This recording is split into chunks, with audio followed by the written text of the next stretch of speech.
Praise the lord అందరికీ. ఆలస్యమైన దేవుని వాగ్దానం విఫలం కాదు. ఆలస్యమైన దేవుని వాగ్దానం విఫలం కాదు.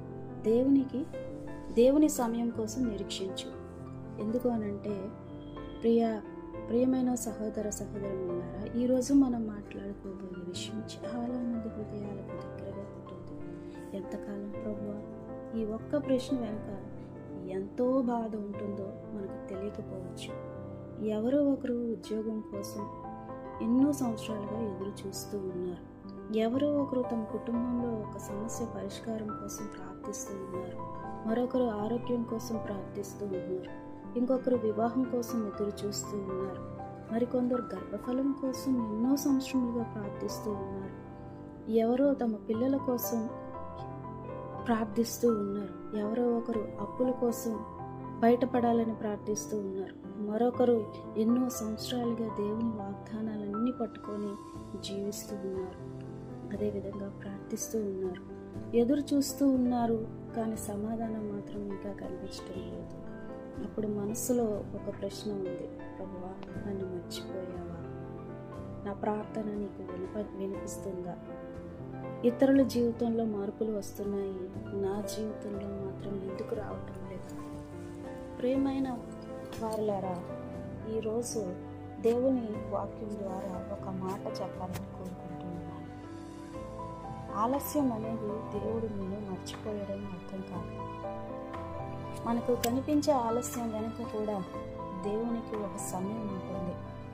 మనకు అర్థం కాని కాలంలో కూడా దేవుడు పని చేయగలడు. మన కళ్ళకు ఏమి కనిపించినప్పుడు కూడా దేవుని చేయి పనిచేస్తూ ఉంటుంది. మనం దేవుని సమయాన్ని ఎందుకు అర్థం చేసుకోలేకపోతున్నామో మొదటిగా చూసుకున్నట్లయితే, మనిషిగా మనకు అన్నీ వెంటనే కావాలి.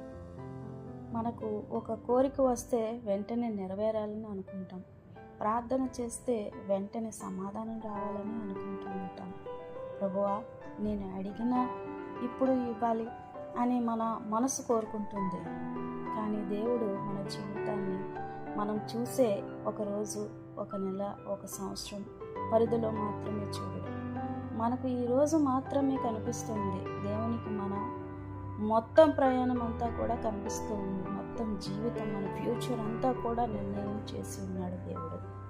మనకు ఒక సంఘటన కనిపిస్తుంది. దేవునికి దాని వెనుక ఉన్న ఉద్దేశం కూడా కనిపిస్తూ ఉంది. అందుకే కొన్ని సందర్భాల్లో మనం కోరుకున్నది ఆలస్యం అవుతుంది. అది దేవుని నిర్లక్ష్యం వల్ల కాదు. కొన్నిసార్లు మనం సిద్ధంగా ఉండకపోవచ్చు. కొన్నిసార్లు కొన్ని పరిస్థితులు సిద్ధంగా ఉండకపోవచ్చు. కొన్నిసార్లు మనం కోరుకున్న దానికంటే దేవుడు మన జీవితంలో మరింత లోతైన కార్యం చేయాలనుకోవచ్చు. అందుకే దేవునికి సమయం ఇవ్వడం చాలా గొప్పది. ఆ సమయాన్ని మనం కూడా నమ్మడం నేర్చుకోవాలి. అబ్రహాము జీవితం ఒకసారి ఆలోచించాలి. దేవుడు అబ్రహాముకు ఒక వాగ్దానం చేశాడు. అతని ద్వారా గొప్ప జనాంగం ఏర్పడుతుందని దేవుడు చెప్పాడు. కానీ ఆ వాగ్దానం వినగానే మరుసటి రోజే అన్నీ జరగలేదు. సంవత్సరాలు గడిచాయి, వయసు పెరిగింది, పరిస్థితులు మనిషి దృష్టిలో అసాధ్యంగా కనిపించాయి. అప్పుడు అబ్రహాము ఏమన్నాడో మనం ఊహించవచ్చు. ఇది ఎలా జరుగుతుంది? ఇప్పుడు నా వయసు ఎంత అయిపోయింది? ఇది నిజంగా జరుగుతుందా? అయినా దేవుని వాగ్దానాలు మారలేదు. దేవుని సమయం వచ్చినప్పుడు అసాధ్యంగా కనిపించిన పరిస్థితుల్లో కూడా దేవుడు తన మాటను నెరవేర్చగలడు. ఇక్కడ మనం నేర్చుకోవలసిన విషయం, పరిస్థితులను మారిన దేవుని మాట మాత్రం మారదు. మన పరిస్థితి దేవుని శక్తికి కొలమానం కాదు. మన వయస్సు దేవుని శక్తికి హద్దు కాదు. మన దగ్గర ఉన్న వనరులు దేవుని కార్యానికి పరిమితి కాదు. మనకు ఇక సాధ్యం కాదు అని అనిపించిన చోట కూడా దేవునికి మార్గం ఉండవచ్చు. హన్నా కథలో కన్నీళ్ళు మనం గమనించినట్లయితే, హన్నా గురించి మనం ముందే విన్నాం. కానీ ఆమె కథలో ఒక విషయం మన హృదయాన్ని తాకుతుంది. ఆమె కోరిక కేవలం ఒక కోరిక కాదు, అది ఆమె హృదయంలో ఉన్న లోతైన బాధ. ఆమె ప్రార్థించింది, ఏడ్చింది, మళ్ళీ వచ్చింది. ఆమెను చూసిన వారికి ఆమె బాధ పూర్తిగా అర్థం కాలేదు. కానీ దేవునికి తెలుసు, ఆమె ఎదురు చూసిన కాలం ఆమె జీవితంలో వృధా కాలం కాదు. ఆ కాలంలో ఆమె దేవునికి మరింత దగ్గరైంది. ఆమె తన హృదయాన్ని దేవుని ముందు పూర్తిగా కూడా కుమ్మరించింది. ఇక్కడ ఒక గొప్ప విషయం ఉంది. సమాధానం కోసం ఎదురు చూస్తున్న కాలం కూడా దేవునితో సంబంధం పెంచుకునే కాలంగా మార్చుకోవాలి. మనం ఏమీ జరగడం లేదు అనిపించే సమయాల్లో కూడా దేవుడు మనలో ఏదో చేస్తున్నాడేమో, మనలో ఏదో చూస్తూ ఉన్నాడేమో, మనకు బయటికి మార్పు కనిపించకపోయినా మన లోపల దేవుడు విశ్వాసాన్ని పెంచుతూ ఉండవచ్చు, మన సహనాన్ని పెంచుతూ ఉండవచ్చు, మన ప్రార్థన జీవితాన్ని బలపరుస్తూ ఉండవచ్చు. నీ ప్రార్థనకి ఇంకా సమాధానం రాలేదని, ప్రార్థన వృధా అయిందని కాదు. కొంతమంది ఇలా అనుకుంటున్నారు, నేను ఎంతకాలం ప్రార్థించాను, ఏమీ జరగలేదు, ఇక ప్రార్థించడం ఎందుకు అని అనుకుంటూ ఉంటారు. కానీ ప్రియమైన వారులారా, ప్రార్థన అంటే కేవలం మన కోరికను దేవునికి చెప్పడం మాత్రమే కాదు. ప్రార్థన అంటే దేవుని చేతుల్లో మన హృదయాన్ని పెట్టడం.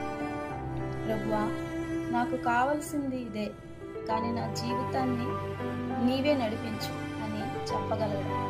అది నిజమైన విశ్వాసం. మనకు కావలసిన సమాధానం కనిపించకపోయినా దేవుడు మంచివాడే అని నమ్మడం. మనకు మార్గం కనిపించకపోయినా దేవునికి మార్గం తెలుసు అని నమ్మడం.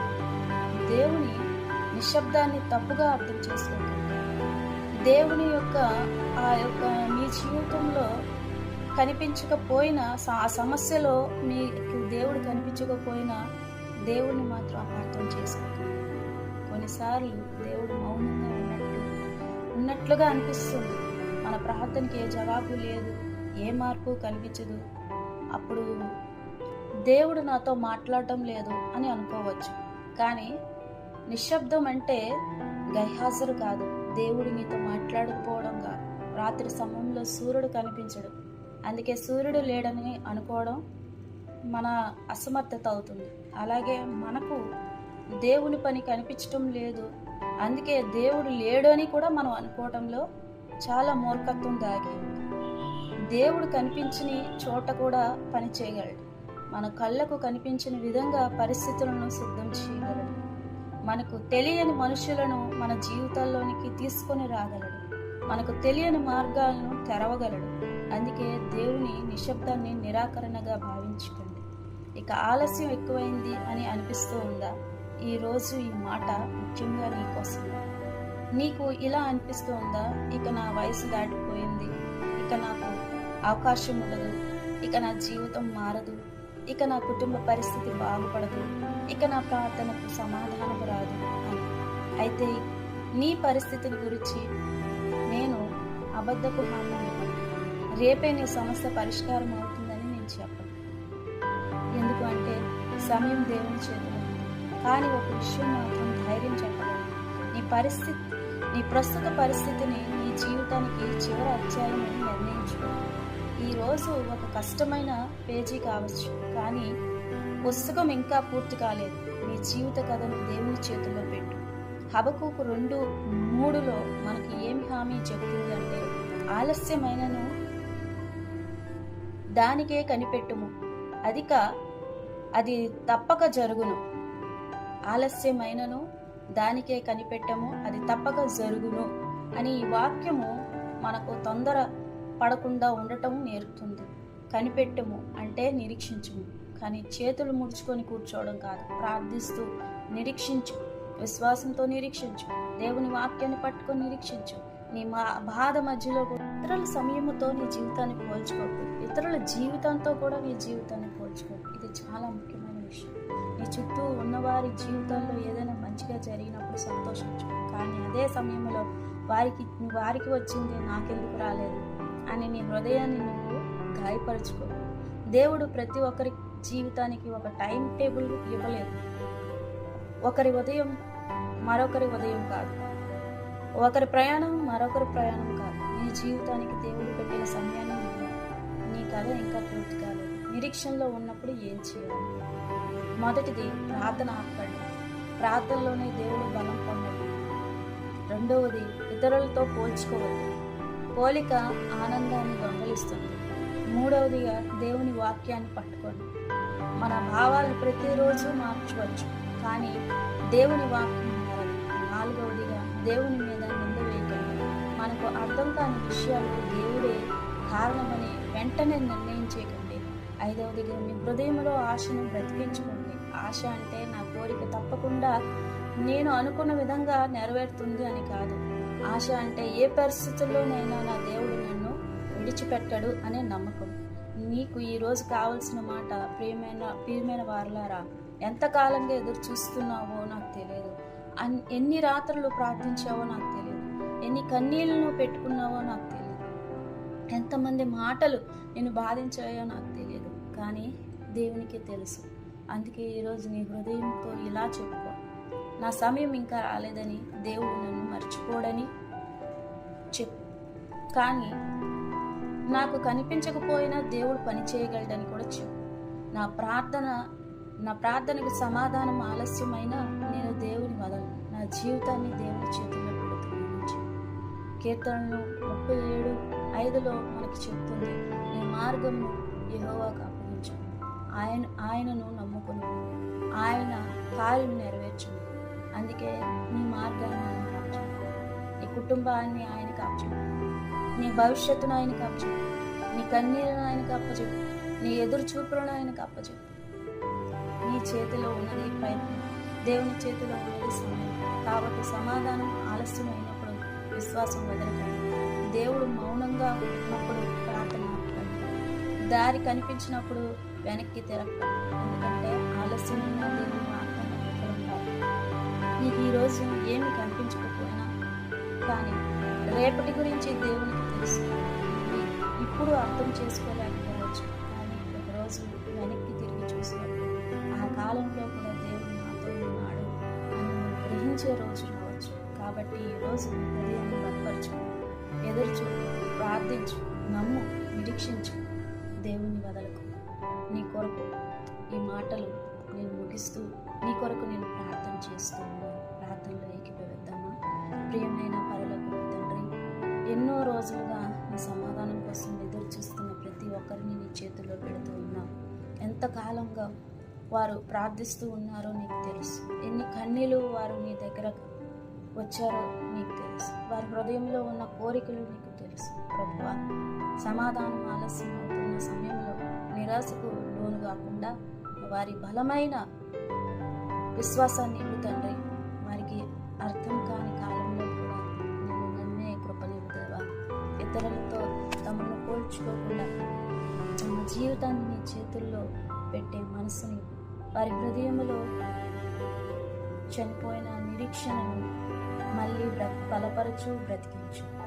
భయానికి బదులు విశ్వాసాన్ని, కన్నీళ్లకు మంచి సమాధానం, నిరీక్షణలో ఉన్న ప్రతి కుటుంబాన్ని కాపాడు.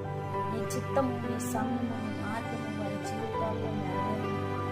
ఆలస్యమైన కనిపెట్టు అనే వాక్యాన్ని పట్టుకొని నిలబడే బలాన్ని వారికి యేసుక్రీస్తు నామములో ప్రార్థిస్తున్నాను.